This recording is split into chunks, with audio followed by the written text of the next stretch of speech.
ከኤርትራ ጋር ጦርነት ሊጀመር ይችላል ወይ ብለህ ታስባለህ ወይ የሚለው ተገቢ በሆነ የፖለቲካ አይምሮ በጭንቅላቴ ማለት ነው ሳስበው እብደት መሆን የማይገባው ነገር መፈንዳት የማይገባው ጦርነት ለማንም አይጠቅም ምናልባትም ለራሳቸው ለሚፈልጉት የስልጣን ህልውና ማስኪ የሆነ ጦርነት ውጤቱ ማለት ነው ስለዚህ ራሽናሊ አስበህ ይነሳል ወይ ብለህ ትገምታለህ ብትኝ አይነሳም ነው የፖለቲካ ስልጣኑን የያዙት ሰዎች እንደዛ ራሽናሊ የሚያስቡ ሰዎች አይደሉም አይደለም ቅድም እንዳልኩሽ ጦርነት ይጠቅመናል የሚያስቡ ናቸው ከጦርነት ስልጣናችንን ማራዘም ማጠናከር እንችላለን ብለው የሚያስቡ አደጋውን የሚያዩ ስለዚህ አጠቃላይ ይሄን አመለካከታቸው ከዚህ ቀደም የወሰዷቸውን አውዳሚ እርምጃዎች ስናይ ራሽናሊ እኮ የሚያስቡ ቢሆን ኖሮ ኦሮሚያም አማራ ክልልም ትግራይም የተካሄደው ጦርነት እኮ መነሳት አለበት ሄዶ የራሳቸውን የስልጣን ጥያቄ ምንም ጥርጥር የለውም ጥያቄ ውስጥ ያስገባው የሚሻለው በሰላም በተረጋጋ ሁኔታ ሀገሪቱ እንድትቀጥል ቢፈልጉና ቢሰሩ ኖሮ እኔ ይሰማኝ የበለጠ በስልጣን የመቆየት እድል ይኖራቸው ግን ስልጣናቸውን ያራዘሙ የመሰላቸው በተሳሳተ ስልት ስልጣናቸውን የሚያሳጥረው ስራ ነው ስለዚህ ይሄን ጦርነትም ከኤርትራ ጋር አይገባበትም ብዬ ልላችሁ የመነሳት እድል አለው ብዬ ነው ሊነሳ ይችላል የሚል እምነት ነው ያለኝ አንድ ሁለተኛው ቅድም ያነሳሽው ነገር ነው ማን እየጀመረው ነው ያልሽ እንግዲህ ጦርነት ከፕሮፓጋንዳ ነው የሚጀምረው የመጀመሪያው ቆስቋሽ አሁን የብልጽግና አገዛዝ ኤርትራ ወደድንም ጠላንም ሉዓላዊ ሀገር ነች አሰብ የኤርትራ ግዛት ነው አሁን ባለው ተጨባጭ ሁኔታ እዚህ ላይ አሁን ታሪክ ዋጋ ያለው አሁን በተባበሩት መንግስታት በአፍሪካ ህብረት እውቅና ያላት ሀገር ነች ኤርትራ አንድ ሉዓላዊነት ያለው ኢትዮጵያ የሚባል ሀገርና መንግስት ያን ሉዓላዊ ሀገር በወረራ ይዤ የባህር በር ጥያቄን መልሳለሁ ማለት ይሄ ጦርነት አዋጅ ስለዚህ ከዚህ አንፃር በጣም ደካማ አርጊውመንት ነው ነገ ከነገ ወዲያ ጦርነት ቢነሳ ለጦርነቱ መነሳት ዋና ተጠያቂ የሚደረገው ከኤርትራ መንግስት ይልቅ የኢትዮጵያ መንግስት አሁን ይሄን ለማድበስበስ እንደገና በመሬት ጥያቄ በአልጀርስ ስምምነት ምናምን ለማሳበብ ሲሞከር ነው ያለ ኦሬዲ ዳሜጅ እኮ ተፈጥሯል ዓለም ሰምቷል የኢትዮጵያ መንግስት ምን እንደሚፈልግ መንግስት አክቲቪስቶች የመንግስት ወታደራዊ ሹሞች የክልል መሪዎች ሳይቀሩ ወጥተው ቀይ ባህር ላይ ሬቻን እናከብራለን በአጭር ጊዜ የወደብ ባለቤት እንሆናለን መንግስት ራሱ በሌለው ባህር ኃይል እያሰለጠነ ፍላጎቱ ምን እንደሆነ ለዓለም ሲያሳየን ይገባዋል ዓለም ምን እያሰብሽ እንደሆነ ስለዚህ ነገ የኢትዮጵያ መንግስት እኔ አይደለሁም ጦርነቱን የጀመርኩት ቢል አሳማኝ አርጊውመንት አይኖርም ማለት ነው ወደ ሁለተኛው ጥያቄሽ ልምጣ ቅድም ያልሻቸው ያነሳሻቸው ነገሮች አሉ ሶስቱ ድርጅቶች ኢትዮጵያ ውስጥ ህወሓት ፋኖ ኦላ ከኤርትራ መንግስት ጋር ተባብረው እኔ ምንድነው እምነቴ ሁለት ነገር ነው እዚህ ላይ ማየት ያለብን አንደኛ የኢትዮጵያ የፖለቲካ ኃይሎች ራሳቸው ከተባበሩ ህዝባቸውን በሚመለከት ጥያቄ ዙሪያ መሰባሰብ ከቻሉ እኔ የውጭ እርዳታ ያስፈልጋቸዋል ምን እምነት የለኝም አገሪቱ ውስጥ ህዝቡ ውስጥ በቂ የሆነ እሶታል ሮሯል አገሪቱ ውስጥ ህዝቡ ውስጥ ቀላል የማይባል አቅም ጉልበታል የሀገር ውስጥ የፖለቲካ ኃይሎች ከተባበሩ ማምጣት የማይችሉ ስለውጣለ የሚል እምነት የለኝም የግድ የውጭ መንግስት ድጋፍ ያስፈልጋቸዋል የሚል እምነት የለኝም አንዱ እሱ ነው ሁለተኛው የኤርትራ መንግስት ለኢትዮጵያ ጥሩ የሚያስብ መንግስት ነው የሚል እምነት የለኝም ይሄን በግል ፍላጎቴና አመለካከቴ የምናገረው ነገር አይደለም ከታሪክ ተነስቼ ነው ከሂደት ተነስቼ ነው ሁሉ ጊዜ በፖለቲካ ቋሚ ጠላት ቋሚ ወዳጅ ከሚለው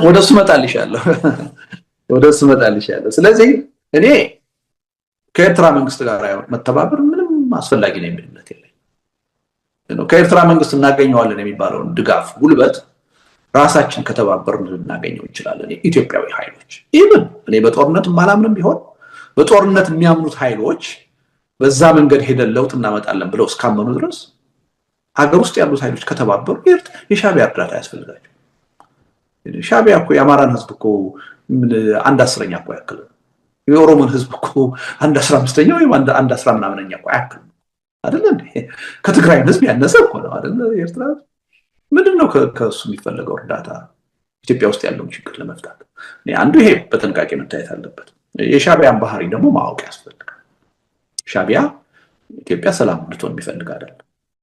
ኢትዮጵያ ጠንካራ አንድነት እንዲኖራት የሚፈልግ አይደለም። ኢትዮጵያ እንድትበለጽግ ሀያል እንድትሆን የሚፈልግ ኃይል አይደለም። ኢትዮጵያ ተከፋፍላ ተዳክማ የሱ መጠቀሚያ እንድትሆን የሚፈልግ ኃይል ነው። ይሄን ዝም ብዬ የፈጠርኩት ነገር አይደለም። በደንብ ከተፈጠረ ጊዜ ጀምሮ ባራመዳቸው የፖለቲካ አቋሞች የሚታወቁ ነገሮች ናቸው። አንዱ ሊሰመርበት የሚገባው ጉዳይ ይሄ ነው። ነገር ግን አሁን ቅድም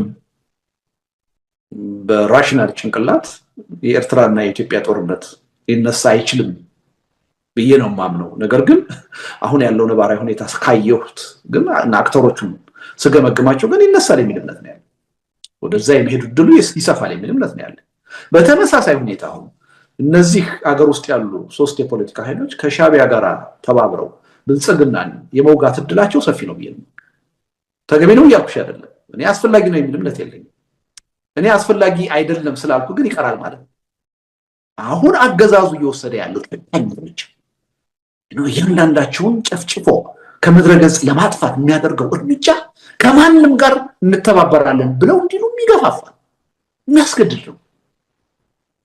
አሁን ራሽናሊ የሻቢያን ታሪክ አውቄ እኔ ከሱ ጋር ትብብር መደረግ የለበትም ብዬ ባምንም ትርጉም የለውም። እነዚህ ኃይሎች አሁን መንግስት ያካሄደው ባለው የጦርነት ስልት ምክንያት ተገፍተው ያን አማራጭ ሊይዙ እንደሚችሉ ገምታለሁ። እኔ በዛ ደረጃም ግንኙነት እየተደረገ ይሆናል የሚል እምነት ነው። እናስቀረው አንችልም። መንግስት መረዳት ያለበት ይሄ ጉዳይ ከታሪካዊ ጠላቶቻችን ጋር ከሻቢያ ጋር እንዴት ትተባበራላችሁ? አንደኛ ይሄ ማለት ሞራል የለውም መንግስት ሆኖ። ለምን እሱ ራሱ ከሻቢያ ጋር ተባብሮ ነው ኢትዮጵያውያንን በትግራይ ጦርነት አስገብቶ ይጨፍጭፍ ያብዙ። አንድ ሁለተኛ መውጫ መግቢያ አሳጥቶ ከምድረ ገጽ አጠፋቸዋል የሚላቸውን ተቃዋሚዎች ከማንም ጋር አትተባበሩ ሊላቸው ይችላል። ምክንያቱም በመጥፋትና ባለመጥፋት ጥያቄ ውስጥ ያለ ኃይል ከማንም ጋር ለመተባበር ሊወስን ይችላል። እንደኔ አሁን በሰላማዊ ትግል እንደማምነው ሰው ጦርነቱ ውስጥ እንደሌለ ሰው መርህ ሊከተል አይችልም። እኔ መርህ እያሰብኩ ነው የምናገረው አይደል? ያ ፕሪቪሌጅ አለኝ። አንድ ጦርነት ውስጥ ያለና በመጥፋትና ባለመጥፋት በመሞትና ባለመሞት የህልውና ጥያቄ ውስጥ ያለ ኃይል ግን እንደኔ መርህን ሊከተላል ብሎ መጠበቅ ስህተት ነው። ስለዚህ ግንኙነት ይፈጥራሉ ወይ ካልሽ ምናልባትም ፈጥረው ይሆናል ብዬ ነው የማስበው። ወደዛ የሚሄድ ዕድላቸውም ሰፊ ነው ብዬ ነው። ስለዚህ መንግስት ይሄን ነው መረዳት ያለው። ዝም ብሎ ከሻቢያ ጋር እየተባበሩ ነው እያለ ቢያወግዝ ትርጉም የለውም፣ ፋይዳ የለውም። ለምንድን ነው የሚተባበሩት? እኔ ምን ስላረኳቸው ነው? እኔ የሀገራቸው መንግስት ነኝ። እኔ ጋራ መነጋገርና መተባበር ሳይችሉ ከሻቢያ ጋር ለምንድን ነው የሚተባበሩት? እኔ ምን ባደርግ ነው? ምን ችግር ቢኖርብኝ ነው ብሎ ነው ራሱ መጠየቅ ያለበት። ስለዚህ እኔ ይሄ ትብብር መኖር የለበትም ስል መርህን ተመስርቼና የብልጽግናና የብልጽግና አጋሮች ይሄ ትብብር የለም ሲሉ መነሻችን የተለያየ መሆኑን ማወቅ ያስፈልጋል። የእነሱ ምንም መርህም የለውም።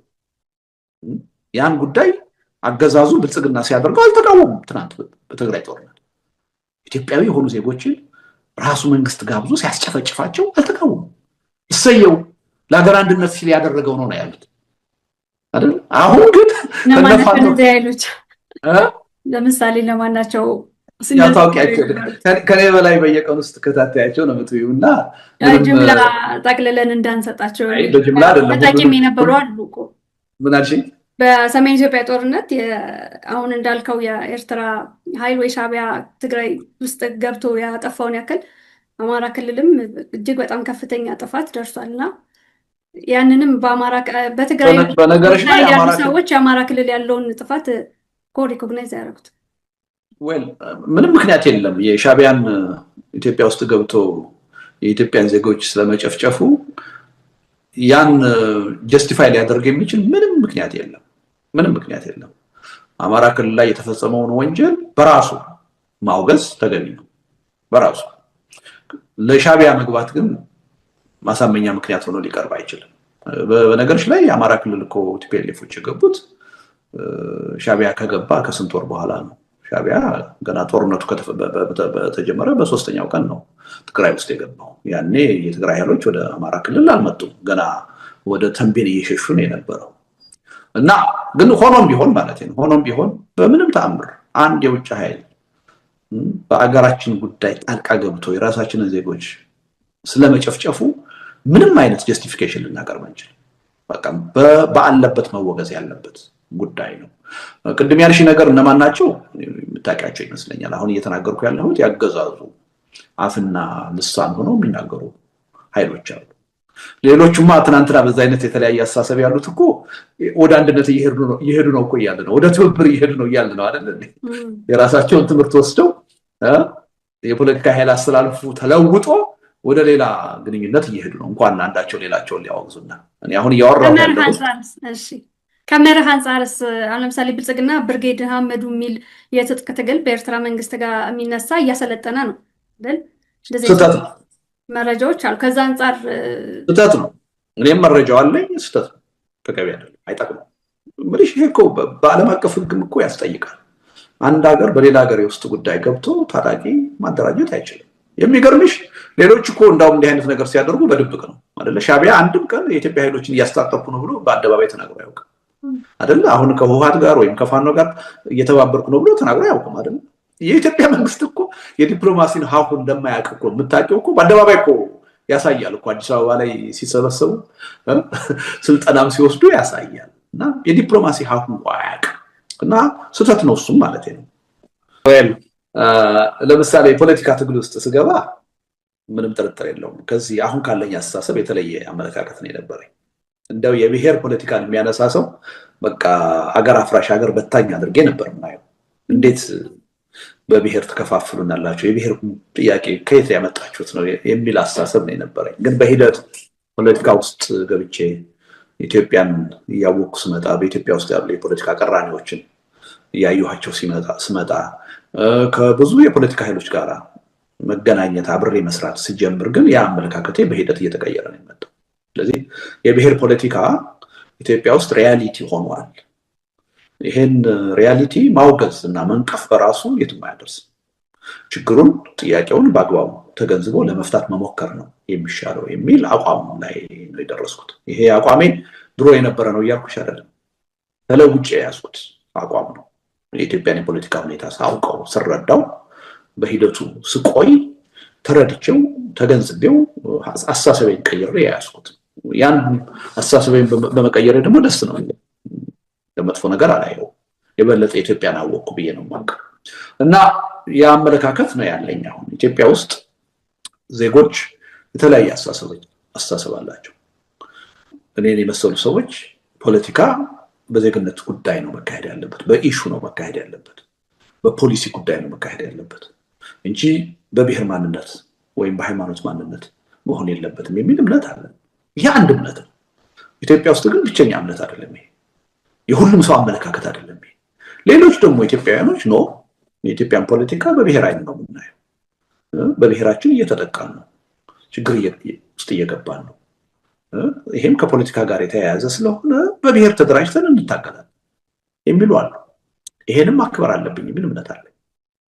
ምክንያቱም እኔም ኢትዮጵያዊ ነኝ፣ እንዲህ ብለው የሚያምኑትም ሰዎች ኢትዮጵያውያን ናቸው።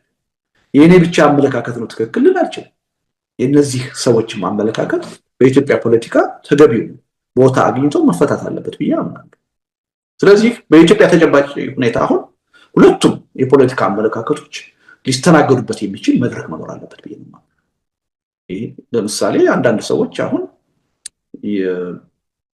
የብሔር ፖለቲካ በህግ መታገድ አለበት ብለው ያምናሉ። እኔ አላምንም። መታገድ የለበትም ብዬ ነው የማምነው።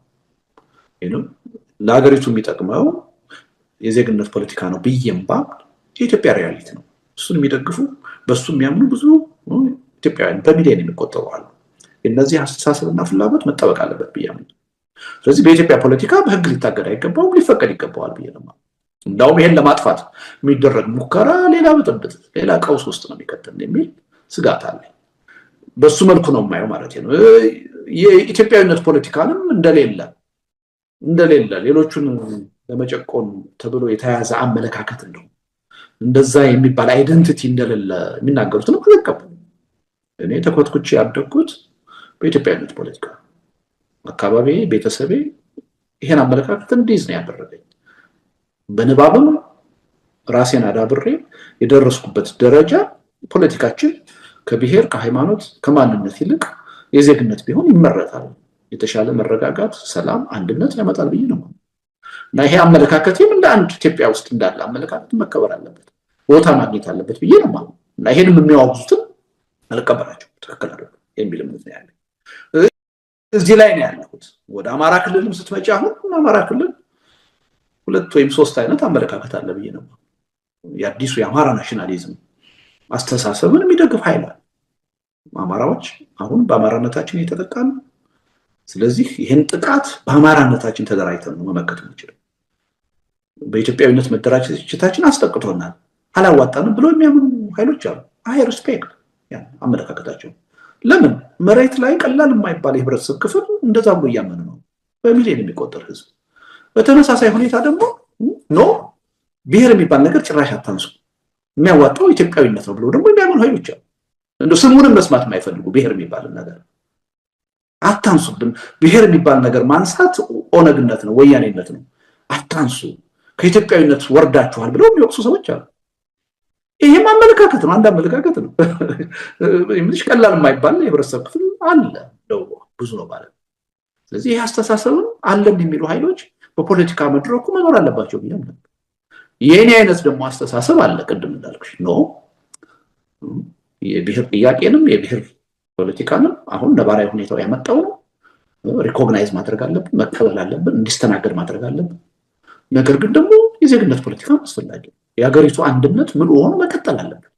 ስለዚህ ሁለቱንም ሊያስተናግድ የሚችል መድረክ መኖር አለበት የሚል እምነት ያለን ሰዎች አሉ። አሁን እነዚህ 3 አመለካከቶች የአንዱ ሊበዛ ሌላው ሊያንስ ይችላል። የአማራ ህብረተሰብ ውስጥ ታገኘዋለህ። ስለዚህ ምን ማለት ነው? የአማራ ፖለቲካ እነዚህ 3 አስተሳሰቦች የሚያስተናግድ ምን አለበት፣ የኔ ብቻ ትክክል ነው ሌላው መጥፋት አለበት ወደሚል አመለካከት መሄድ የለብንም የሚል አመለካከት ውስጥ ነው ያለው። እና ተለውጠህ ነው ወይ ካልሽኝ፣ አዎ ተለውጬ ነው። ምናልባት ነገ ከነገ ወዲያ ደግሞ ልለወጥ እችላለሁ።